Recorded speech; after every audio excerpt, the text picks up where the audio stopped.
Bilbila keessa yeroo awwala bittan gaa wantoota 8 kana gochuu qabdu jechuudha. Bilbila keessa yeroo haaraa bittan chaarjerii hanga dhibba kaachuu, inni lammaffaan akkasumas Wi-Fi fi daataa wal qunnamsiisuudhaan bilbila kan keessa yeroo haaraa bittanii Google account banachuu, update gochuudhaa fi piinii yookaan paaspoortii dijiitii 4 yookaan ashaaraa qubaatiin qollofachuu qabdu jechuudha.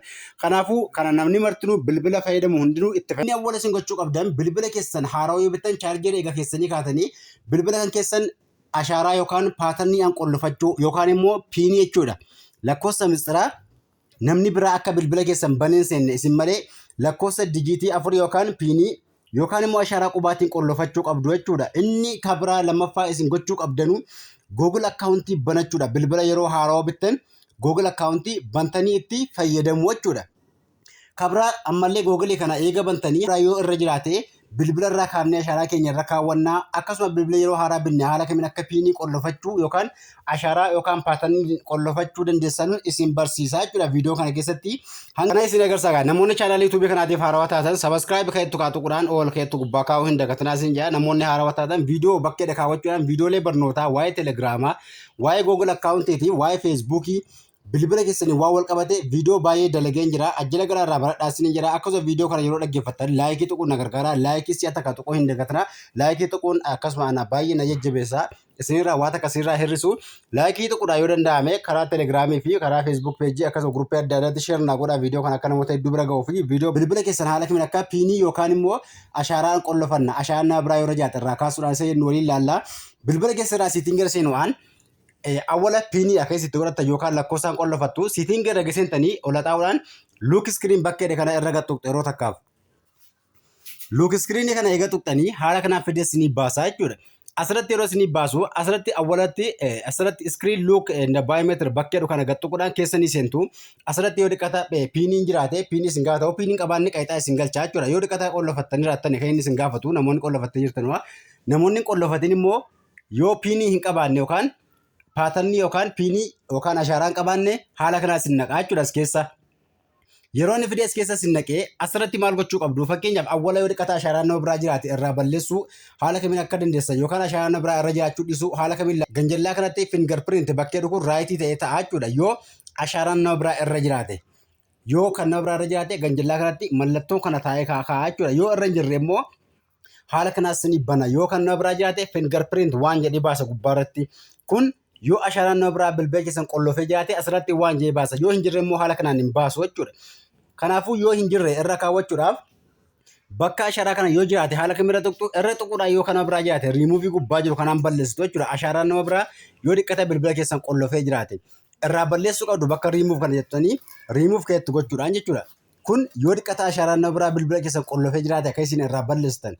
Sana booda duubatti deebi'uudhaan awwala yoo barbaaddan paatarnii asirraan irra kaawwattanu paatarnii irra kaachuu barbaaddan bakka na gattuquudhaan amma yoo gattuqee ana asirra gattuquudhaan paatarnii akkasuma paatarnii mitsiraa yookaan bakka icciitii waan ta'eef sekiruutii waan ta'eef isinitti mul'isu paatarnii si'an lamarra deebi'uudhaan paatarnii barbaaddan uummachuu dandeessu. Ashaaraa irra kaa'uudhaaf fingarpiriint bakka itti kaatuquudhaan ashaaraa qubaa ittiin qollofachuu qabdan. Ashaaraa quba keessanii kontinuu bakka itti tuquudhaan gara fuula duraa yoo deemtan bilbilli keessan ashaaraan isaa eessarra akka ta'e haala kamiin akka qollofattan footoo isin agarsiisaa jiru asirratti. Sana booda irra keessu yeroo qubarra keessan isin lakkaa hanga 100 harka keessan sana goskitanii akka inni fudhatutti hanga inni 100 ga'utti irra naannessu harka keessan sirriitti ni qollofattu yookaan immoo sirriitti irra naannessuudhaan yeroo 100 ga'e nus fudhata quba keessan goskitanii jechuudha hanga inni 100 ga'utti. Bakkuma sanarra itti naannessuudhaan ashaaraa quba keessanii ni qabsiiftu jechuudha asirratti. Haala kanaan ni lakkaa hanga 100 irraa kaasuudhaan itti deddeebisuudhaan quba keessan akka inni fudhatu ni gootu jechuudha. Irraa kaaftee deddeebisuudhaan 100 yeroo jedhe den ka'etti ganjallaa tuquudhaan quba keessaniin qollofattanii jirtu jechuudha hamma akka barbaaddaniin. Gaa luukis asirratti luuk iskiriin bakkee tuquudhaan awwala yeroo tuqxan paatarnii bilbila keessanitti naquudhaan yoo paatarnii qabaanne piiniitti naquudhaan bakki kun inni awwalaa kun kan isin barsiisu piiniidha. Sanduuqa awwalaarra yoo tuqxan piinii lakkoofsa dijiitii 4 yookaan immoo yeroo irra tuqxan asirratti bakka mitsiraa ta'e iskiriiniin dukkaneessuu danda'a isinitti mul'isu. Yoo isinitti mul'ise lakkoofsa dijiitii 4tiin qollofattu isa awwalaa kanarra lakkoofsa dijiitii hanga 6 kan irraanfanne dijiitii 6 yookaan dijiitii 4tiin qollofattu jechuudha. Inni lammaffaan paaspoortiidha. Paaspoortiin qubee hanga barbaaddan maqaa keessan ta'us qubee barbaaddan itti naqachuudhaan qubee hanga barbaadan filattanii yookaan maqaa keessan ta'uu waan barbaadan egaa hanga 4 hanga 5 filattanii qubee sana continue keedhe kun irra gattuu continue isinii ifaa jechuudha. Continue bakka itti tuquraan seefii gootanii jirtu jechuudha. Sana booda ashaaraa piinii aan qollofa paaspoortii aan qollofattanii jirtu jechuudha.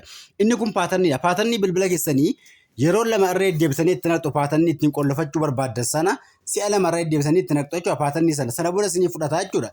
Kanaaf kanneen kanaa keessaa inni sadaffaan kun swiippiidha irraa kaasuudha. Paatarnii waan qollofattan takka irraa kaasuu jechuudha inni kun. Isa kanarraa gaxxuquun qabdanu. Inni kun fuullaan qollofachuu yookaan fuula keessaniin register godhudha yookaan qollofadhuudha. Isa kanattis itti bu'uu hin qabdanu jechuudha. Maaliif fuullaan qollofachuun barbaachisaa miti. Kanaafuu kan isin agarsiise kana sadanii fi ashaaraa 4.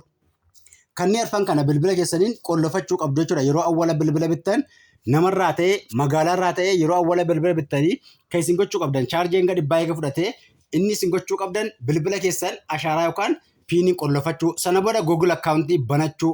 Google akkaawuntii banachuu qabdu. Google akkaawuntii akkaataa iimeelii itti banatanu kanaan dura barseen ture. Appii yuutuubii seentanii YouTube chaanalii YouTube kan kooti jala seenu hanga iimeelii banachuudha. Bakka viidiyoo yana kaawwachuudhaan yookaan immoo bakka playlist bakka itti kaawwachuudhaan iimeelii akkaataa itti banatan yeroo baay'ee barseen ture. Barnoota iimeelii bakka kaawwachuudhaan akkaataa iimeelii itti banatan kan jedhe as keessanii barbaaddu jechuudha. Akkaataa iimeelii itti banatan kan jedhu jira jechuudha. Kunoo asirra viidiyoo daqiiqaa 6 iimeelii akkaawuntii ni banattu jechuudha. Sana booda iimeelii akkaawuntii eega banattanii kaatanii bilbila keessarraa iimeeliin sun akka inni eega gaafa bilbila bittanuutii qabee footoo adda addaa achi isinii kaa'u yookaan viidiyoo adda addaa walitti isinii qabu baakaappii gochuu qabdu. Baakaappii asirraan godhama Google footoo gubbaa seenuudhaan bakka seentanii bakka Google footoo kana yeroo seentan iimeelii keessan ka hamma bantanii kaatan sana gubbaa piroofaayilii gubbaa kaawwattu jechuudha. Iimeelii keessan asirra kaawwachuudhaan footoodhaa fi viidiyoo bilbila keessan keessa jiru walitti isinii qabaa jechuudha iimeeliin sun. Iimeelii sana maqaa keessaniin banachuu qabdu. Iimeelii akkaawuntii sana irraanfachuu hin qabdu jechuudha. Hin qabdanu jechuudha. Akka biraa keessan gochuu qabdan bilbila keessan banattanii kaatanii bilbila keessan sooftarii isaa abdeetii gootu. Akkaataa abdeetii godhuu barseen jira. Viidiyoo isaa argachuu dandeessu. Eega sooftarii yookaan bilbila keessan abdeetii qabaachuu dhiisuu isaa siitingii irra seentanii tumanii ilaaltu. Abdeetii bilbila keessan qabaachuu dhiisuu siitingii bilbila irra seentanii ol xaa'uudhaan sooftarii abdeetii kaagaxxuudhaan abdeetii yoo jiraate abdeetii ni gootu jechuudha. Sana booda eega abdeetii gochuun duratti garuu waayifaadhaan wal quunnamsiisuu isin gaafata jechuudha. Yeroo iimeelii bantan awwalaan waayifaa yookaan daataadhaan wal quunnamsiiftanii abdeetii gootu jechuudha. Sana booda bilbila kan keessan akka gaariitti isinii dalagaa bilbila kan keessan akka inni amata dhiyaasii wajjin turuu barbaadan yeroo haarawaa bitattan kanneen armaan gadii ammas hin barsee ga'e gochuudhaan bilbila keessaa iskiriinii isaa eeggachuudhaaf iskiriinii gaalaksii gubbaarra kaawwachuu kabarii itti kaa'achuudhaan bilbila kan keessa fayyadama isaa saffisaa akka isin dalagu iimeelii banuudhaa fi kanneen ammas hin barsee kana hunda godhaatii bilbila kan keessan karaa sirrii ta'een haala bareedaa ta'een itti fayyadamuu dandeessu ni jedha. Haala kanatti fayyadamaa barnoonni hedduun chaanaalii yuutuubii kootii jala ni jira. Barnoota dabalataa argachuudhaaf chaanaalii yuutuubii kootii jala galu hanga barnoota hedduu ni argattu. Chaanaalii koo jala galaa irraa baradhaa isiniin jedha. Viidiyoon kun namoota hedduu waan fayyaduuf akka namoota hedduu bira ga'u godinyaa keessanii sheer godhaa isiniin jedha. Akkasuma waa isiniin galloo jaate bilbila keessa irraa koomantiitti gaafadhaa isiniin jedha. Bifa viidiyootiin isinii dhiheessa. Haala kanatti fayyadamaa viidiyoo kana laayikii fi sheerii godhaa. Chaanaalii kana sabiskiraaybii godhaa hordofaa galatooma.